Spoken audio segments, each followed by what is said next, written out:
Anong ganap sa mundo ng showbiz? Usap-usapan ngayon ang naging hirit ng aktres na si Angie Salvacion kaugnay sa pagkakaiba ng flat at malaking dibdib. Sa isang video post sa X, ipinaliwanag ng aktres ang pagkakaiba nito at iniugnay sa pambabastos. Flirtatinism. Hoy, proud ako guys. Okay na yon. Kasi di naman siya bastusin tingnan. Kasi kung malaki yung dibdib, sorry po sa mga maganda po naman yung boobs nyo.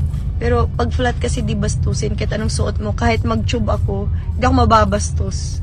Kasi, wala naman. wala naman kakabastos doon. Kasi parang lalaki nga. So, I'm blessed with, I'm grateful for that. Tsaka ayoko mabastos. So, okay na ako doon. Dismayado naman ang mga netizen sa hirit ng aktres. Ayon sa caption ng post, kung gaano kapangit umacting tong Angie Salvacion, ganun din kapangit ang mindset. Nakakaloka ka girl.